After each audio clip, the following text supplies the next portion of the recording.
invitation to this. Yes, so this meeting is being recorded. I just got there. Okay, so thank you for the invitation. Yeah, my name is Karinne Ramirez. I'm assistant professor at Chalmers, and I will talk to you about how robotics and reasoning meet each other. Okay, so a little bit about myself. I'm not from Sweden. I'm from Mexico, actually, from this wonderful country.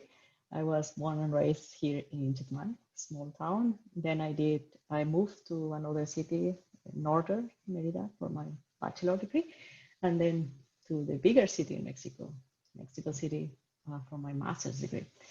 And after that, I moved a bit further away to Germany, and then I did my PhD and postdoc in this wonderful university, Technical University of Munich in Germany, under the supervision of Professor Cheng here.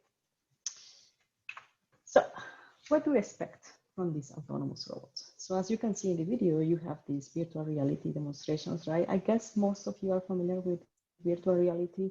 So you have this environment that is virtual, and you interact with it like it was, like it's real, it feels real.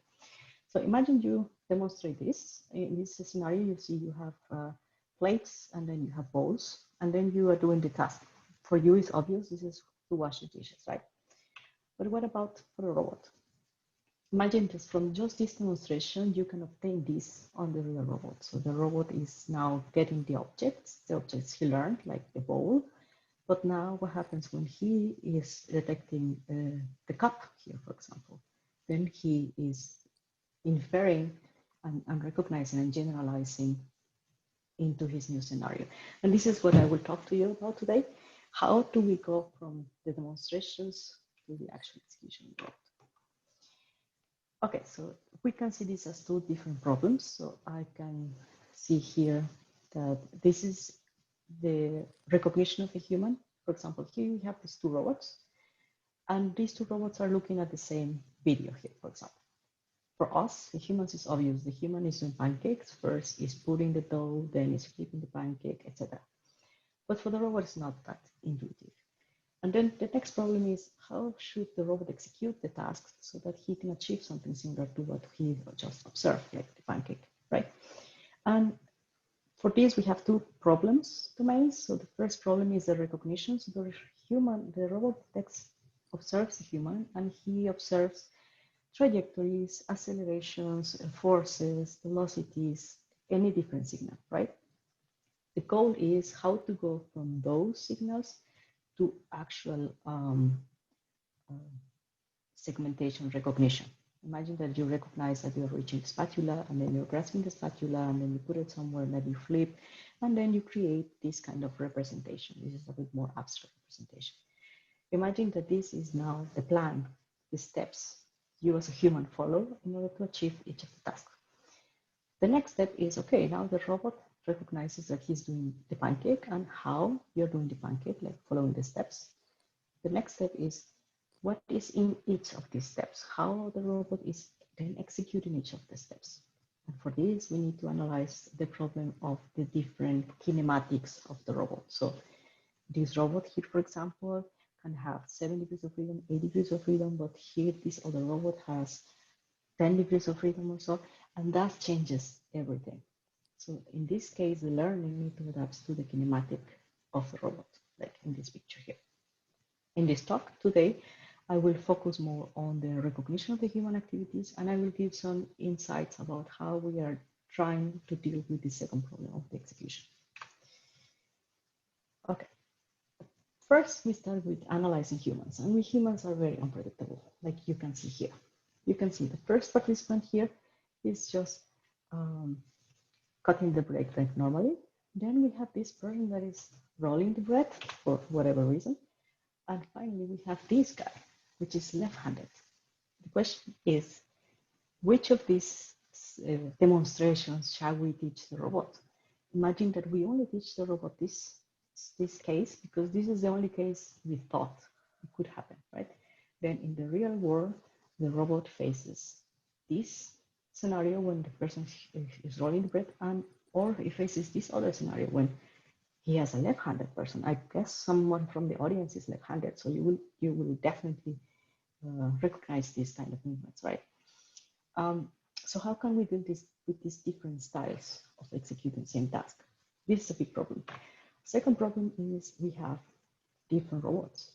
For each of these different robots, and we will have different sensors. So we have cameras, step cameras, RGB, force sensors, temperature sensors, lasers, etc. On top, each of these have different capabilities. Some, for example, can navigate, can move around. Some others do not move, they are static. And some others, for example, are human-like, like human robots, right? So it depends on the robot, it depends on the sensors, then depends on the demonstrations. So it is a big problem. To deal with that problem, I've talked to you about the cognitive strategies. So we can see this as a cognitive strategy, and we can have there are in the literature 3 main strategies. The first one, the appearance, is like you see in this wonderful picture. You have the mother, which is a teacher, and you have 3 children. The small one takes a tool that looks similar to the one the mother has, so that's why it's appearance. It's appearance. Looks similar, and she is just sweeping the floor, right? But she's just moving the leaves from one place to the other. So that's appearance.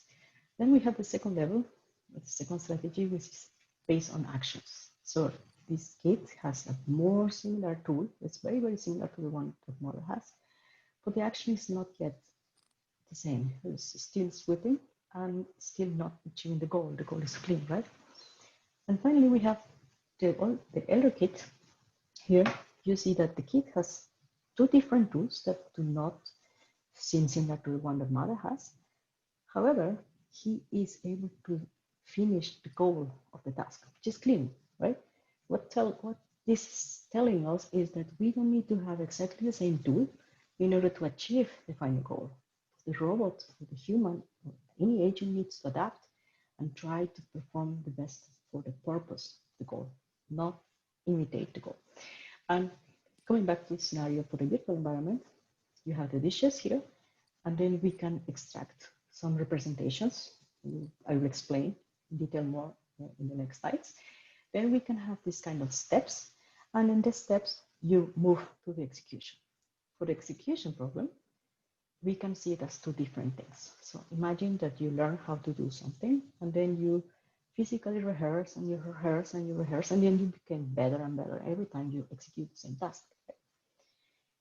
But we also have this kind of mental rehearsal. Imagine when you go, for example, when you are at home and then you want to clean your table, right? And then you have all the plates, all the clutter, everything. And then you start thinking, okay, if I take one item at a time to the kitchen, I will probably do 20 rounds, depends on the number of things you have on the table, right? But if I stack one on top of the other and then I optimize, I will do less rounds, right? And how do you reach this decision? Because you mentally thought about it until you reach the one that you think is the optimal one, and then you execute that one. And this is what I mean with this mental rehearsal. So this is what we would like the robot to have, right? And for to do that, so what I propose is this kind of representation. This is the overview of the learning algorithm that we developed. So as we talked in the beginning, we have different input data because it depends on the sensors the robot will have available. For example, we have seen the video data, multiple videos, virtual environments, robotic sensors like skin or so on and so forth. We have different scenarios, and each different scenario will have different feature representations. Independent of what kind of input data, we should have, let's call it atomic property detector module, which is the one in charge of receiving all the information from the sensors, the raw data, like velocity, accelerations, forces, etc., and transform this information into like symbols so that we can obtain semantic representations, enhance it with inference and knowledge that we humans have. And from there, we obtain this task representation like the graph that we saw before. And from this, we can then move to the next problem, which is the robot execution. Okay, so how do we do that? So the problem is The complexity of the problem, you can see it as different levels. So we can see, like, we have the problem space where the recognition of the action is going to happen, and we have the execution space where the execution of the robot execution is going to happen, right? So for the problem space, imagine that we have activities, which is reaching, grasping, putting something somewhere, etc. And the combination of these activities is going to give tasks, these two tasks. And the combination of tasks is going to give you processes. So you go higher into the hierarchy and into the abstraction, the more up you go, right? And then if you want to execute it on the robot, then we need to go down. So then, for example, for each one of these activities, we need to map that to a primitive or a skill, if you want to call it like that, which each of these skills is going to have the information the robot needs to execute that. For example, in Semantic, or I need to get to my camera, do I need to recognize objects, etc. So we have the lowest level, and then we have that we go to a higher level representation. As an example, imagine you have pictures. You have this picture here, a video, and then from the video you can have a lot of pre-processing. For example, you can have color blobs, and then from these you can obtain the position of the hands, the position of the breath, all the objects on the scene. And from the positions, you could also get velocities of each of the objects that you're tracking, right? Which is represented by the signal here. Also, you can obtain distances. For example, the hand, how close or how far is from each of the objects or from one particular object, and then you can obtain distances here. And like similar to this, you can obtain different signals, forces, etc. The tricky part is if you analyze the movement, for example, moving something from A to B, you can move it so many different ways, and this is represented here. You can have velocities for the same movement, but sometimes you get faster, sometimes you get slower. It varies, right? And the distance, the same phenomena. And you can see the same phenomena independent of what kind of sensor you use. And the question is, how can we then represent these different sources of signals that represents exactly the same action? And the answer is by using semantic representations, like I explained here. So you have your velocities right here. And then what you do is you have to discretize your environment. One way that we propose to discretize the environment is to obtain three different labels, like the hand is moving or not moving. This is very simple. Now I'm moving my hand, now I'm not moving my hand, right? And tool use is like I'm using a tool. Imagine this is a knife, then I'm using a tool. Object of the means object in hand. This is very simple. Object in hand means something like this. I have already something in my hand because I have a pen. An object of the means that my hand is getting closer to the object. So you have distance. Using this information, then you can go to the training phase. We are using a decision tree, but you could use any other learning algorithm that you wish. And then you get these basic activities. And from there, you can even get into more complex activities, like on a second phase. In this decision tree, you can see it as if-then rules. This is first order logic, if you want to say it like this. And these inference can be enhanced using an ontology behind. And with this, you can finally infer the human action. To summarize, you have as an input this image, and as an output, you will have reaching, for example, or grasping, or something else. So using this information, how many rules do you think we will get at the end? 100, 1000? Well, it's actually 5 plus new activities, right? And how is this possible? This is possible because we are generalizing. For example, if you see here, object in hand is equal to something.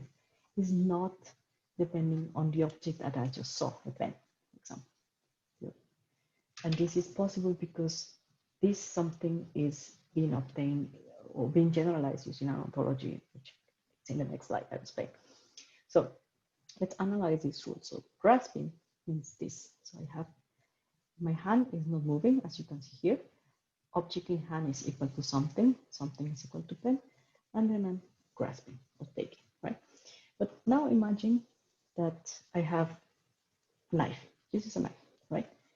And how can you know what I will do with the knife? There are a lot of things you can do with the knife, right? You can put it on the wash machine, you can wash the knife, you can cut with the knife, you can do spreading with the knife, etc.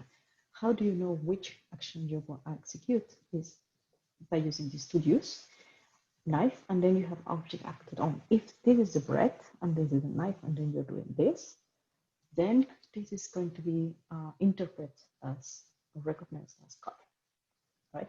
And the beauty of this algorithm is that the system itself is going to recognize new actions on demand, like you can see in this rule here. So this is not bounded, but the rule knows that you need to have something in hand, which is a tool, and you need to act on something else different from the tool. And then you will have a new action.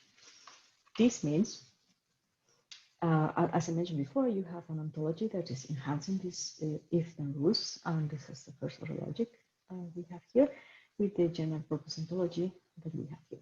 For example, something is a general class of the ontology, which includes objects such as pancake, spatula, pen, table, etc., depending on what you have in the ontology. And then when you instantiate, seeing the environment, you can see, okay, I have a pen, then pen is here, and then it's going up and up, and then say, okay, pen is something, so then I can put it here, and then I can grasp it, etc. So how does this work? As you can see in the video, this is the information of the video that we use for training. So it is obvious that it's going to work for the test case, right? So now the human is cutting, and you can see these color blocks here, which are used for detecting the objects and obtaining the velocities and accelerations, distances, etc., all the signals. Now, the interesting part comes here, and that's why the ontology is very interesting to enhance this. We have a new scenario. We haven't performed any training at all. The system is detecting each of the steps, like reaching, putting something somewhere, because he knows, but here, interestingly, he detects something new is happening. He has never seen this relation before, the relation between the pancake mix and the electric stove. And then he is telling you, okay, something is new. Tell me, please, what is the new name? If it's this a new activity, and what is the name of the new activity? Here you only, as user, say, okay, pouring, and then the system is just automatically increasing his knowledge. And this is what is happening. So as you remember from the first video, so we have this person executing the cutting the bread. And please consider that we only use this video for training the algorithm, right? Then we use the model algorithm here in this scenario for the rolling the bread, and surprisingly it's behaving good. And then we have a left-handed person, and you can see that the accuracy is not perfect, it's a bit lower. But the problem is because we are using object recognition, the simplest color-based system, so the color blobs.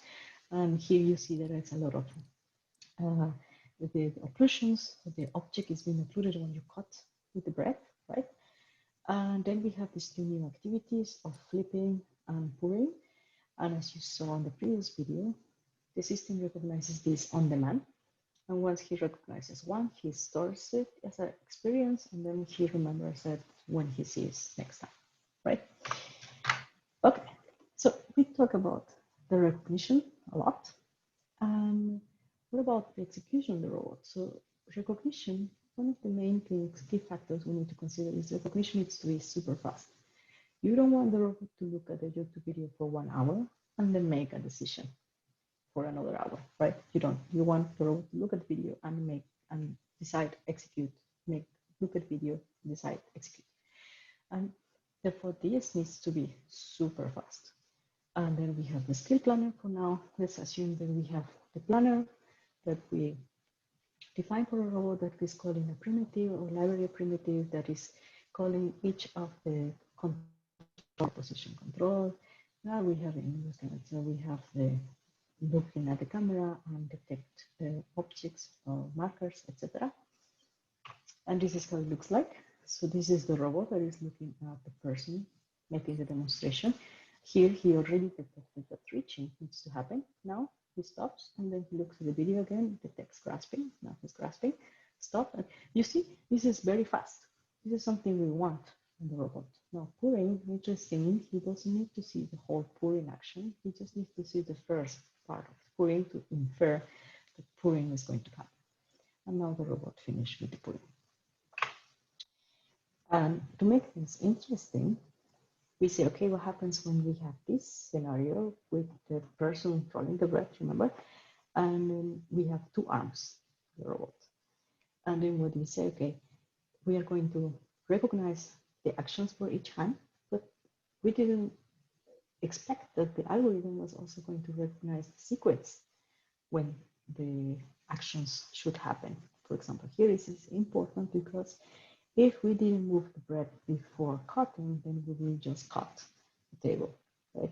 So how the robot or the algorithm knows this? Well, this is actually something that we demonstrate. We don't realize about all this detail that is already encoded in the demonstration. And as you can see here, we have the recognition of both hands plus the synchronization of the whole task, or in this case, cutting of the bread. And then we come back to the video from the beginning. So we have a virtual environment. And here we have different users doing exactly, we told them, please do dishes. We didn't give any more instructions. And here you can see this is here on the lower part of the segmentation recognition. On the upper part, you can see what we call the task graph. This is the transition between actions and how frequent you do an action after the next one. And here, persons are just executing the task. And to complete the experiment, we tell 11 participants, we have 11 random participants, and we tell them, okay, just do the dishes. Some participants actually clean the whole kitchen, and some just do the dishes. And that's why you have different graph representations. When we combine all these graph representations into a single graph in here, we can observe that there is a node that has most frequency, and that leads to another node that is also more frequent. And then here we can actually follow the path that most participants did, which is very interesting because this is what we are going to program to the robot. So now the robot knows that he needs to first grasp the sponge, or reach the sponge, grasp the sponge, put it here, and then start doing the dishes. And as you can see, because of the ontology, we could generalize with cup, because cup is a container, and he already learned that for containers with a sponge, that is called doing the dishes, right? And what about if we want to directly interact with the robot, like kinesthetic teaching, so physically interact with the robot? So in here, you remember we have this scenario that is this is the training, this is the experience the robot has, the model that he has. And now we're using demonstrations. In theory, it's the same, right? So you demonstrate or you show. Semantically, the description semantically is the same, or should be the same. And for that reason, we use exactly the same automatic property detector. Of course, now we have different signals, but the automatic property detector is the one that is going to make the mapping between the new signals and the symbols that I want to obtain from out of this module. Then, which is this new state of the system. Then we have the training phase that we obtain semantic rule, then the semantic rules, and then we enhance it with the ontology and the first logic algorithm. And finally, this is going to lead us to the task generator module. And this is how it looks like. So the user, in this case, the operator, is just moving the robot.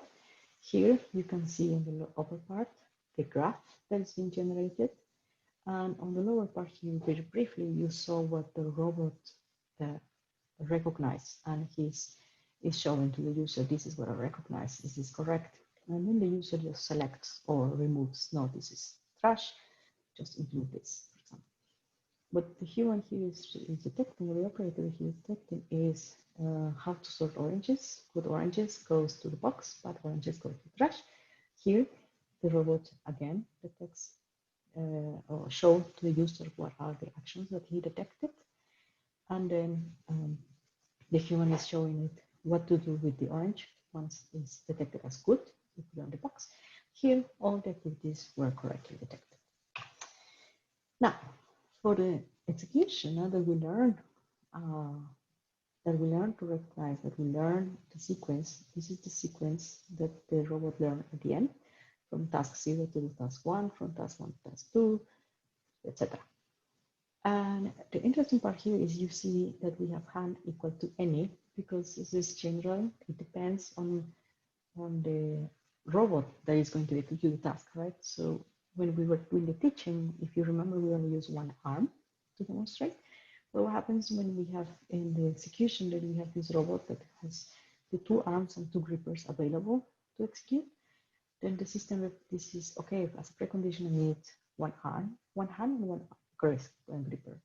And he sees 2, so he instantiates 2 objects, and he sees, okay, I see oranges, and then he executes everything that he knows for oranges, like we thought before. Good oranges goes to box, bad oranges go to trash. What happens here? We say, okay, now we want to give the robot an apple because this is an industrial process, and producers sometimes have an apple, sometimes have oranges, bananas, etc. And here the robot is detecting that he's an apple, and then he says, okay, wait a minute, apple doesn't have the property of being squished, so I will not squish them, and I will just continue with the task that I can execute. And as you can see here, with the apples, he's just actually put them into the box, and that's it. There is no squishing because he inferred that he don't need it. Here, this is interesting because this is for detecting errors. So as you see here, the robot was performing the action, but then the human comes here and says, no, the robot needs to detect that the action failed, and he needs to try to recover by saying, okay, I tried to do task 1, but I failed. What should I do? Okay, maybe I should go to task 0, then try again and continue, right? And until the robot finishes what it's supposed to do. Now that we have this new normal way of working, right, of staying at home, we cannot, or we don't usually have access to the robot. Working with a collaborator in Japan is that we want to have a virtual reality help us to perform demonstrations. Like here you can see, this is if you're in the lab and you can do a demonstration, but this is when you're at home, for example, you have virtual reality and then you need to perform the experiments. Here, you can obtain the model and then test it on the real robot, or you can obtain the model on the real robot and then test it on the virtual robot, or the other way around. If you have the virtual robot only and then you want to test it on the real robot, or you want to still test it on the virtual robot.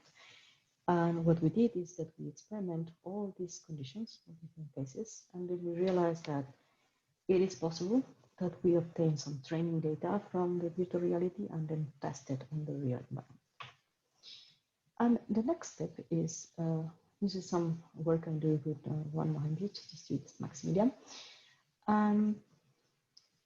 If you remember, I've been talking about, we have the demonstration, we obtain the plan, we execute. But what about if the human wants to verify that first, that the task was inferred correctly, and second, that the robot is going to execute correctly? Imagine that you tell the robot, please do the dishes, but then you have a very fancy, expensive china. I guess you want to know what the robot is going to do with that, right? Before he destroys your plates, right? And this is why we decided to start working on this. We call it verification tool. We have a HoloLens, or we can have also a tablet system. And then the user is going to check the steps that the robot is going to execute. This is for checking that everything should be correct. And then we are going to augment the reality to demonstrate, to show the user how the robot is going to execute each of the tasks to finish the process, right? And for this, we use augmented reality. This is how it looks like. Here we have the HoloLens view. So you can see here, we have show or the user has the possibility to see how the gripper is going to move to open, in this case, a drawer. Here, in the second case, we can have a tablet, and then the tablet is being positioned in front of the environment, and then you can augment also the reality to check that everything works correctly. And to, as a baseline, or to check, this is the traditional way we check. This is the simulator, or this is the visualization like Arbis we have. And here we also put it in a tablet, and then we check which one is best. The difference is, for example, here in Arbis, on the normal, you can see you need to model the whole environment, right? You need to model it, so it's expensive, it's costly, it takes time. On the other hand, here, you're using the real environment and you're embedding the virtual one on top of that. So this is less costly. Of course, here you don't have like the dynamics, the consequences. What we notice as is that participants focus, for example, on the end effector of the task and neglect the other part, even if the robot is colliding with the base. So this is something we did not expect, but this is something that happens. So we ask non-robotics people to work with this, and this is what we realize. And as a next step, what Maxi is working on is we want to add consequences. What happens when, for example, imagine the robot now collides with the base, maybe you can highlight something occurs here. So the human realizes that something went wrong before he executes, right? And how can we advance AI? I think we have done quite good job so far, but it's not finished, it's not done. So imagine we have this scenario, the robot is at home and he's preparing pasta for us, right? So we have in front of him, he has to make a decision. He's going to put the pasta in this small pot or in the bigger one. Then he, remember I told you about the mental rehearsal, so he's thinking, okay, if I remember that if I pour it into a small pot, I will make a mess and then I have to clean, so I have to add a new additional task to the original plan. If I don't clean, then the human will have a bad consequence. So this action could have a really bad consequence. The human is falling because he doesn't see the sauce on the floor, right? If I look for a possibility, I see that if I use a bigger pan, in this case, on the other demonstrations, nothing bad happened, and then I actually succeeded with tasks. So, and then I will choose, or the robot should choose, to put it into the bigger pan because the success is bigger than the failure chances, right? And this is the dream. So this is what is driving my research. So I want to develop these learning algorithms that are able to segment and recognize these human activities online, because as I said before, a robot needs to recognize online and execute, recognize and execute. Needs to be flexible and adaptable to these real life situations. Like we taught it what to do with plates and bowls, but we didn't tell him about the forks. But for us humans, it's obvious, so we just generalize, and this is what the adaptation has to go. Transferability, so we should transfer to different domains. So imagine that we have this last task, and I was talking about how to go from making a pancake to cutting the bread to washing the dishes, and then imagine we can transfer this to another different domain, like autonomous driving, for example, or healthcare, right? Interesting. So for that, the system needs to scale. So we cannot teach every single thing to a system. The system itself needs to learn on demand. So he needs to adapt, learn, and be flexible. So like in this example, the robot is watching the person cutting sausages and then pouring some beer.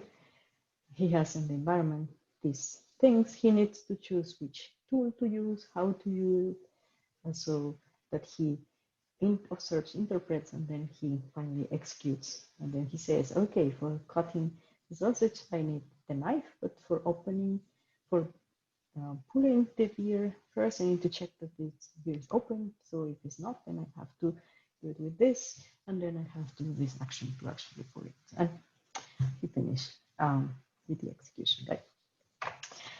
Okay, so I get to the end of the talk. I hope it was not longer than what it was supposed to do, but I would like to thank collaborators, international collaborators, and Chair is also one of the sponsors of my PhD students and some projects. Thank you, and if you have questions, please let me know. If there is no time, this is my email address, and happily will answer your questions. Thank you very much, Karinne. And now we have some time for questions. So either you raise your hand or write the question in the chat. And if you raise your hand, I will then call you to invite you to state the question. Shall I stop my sharing of the screen, or? Yes, you can maybe stop your sharing, and I will stop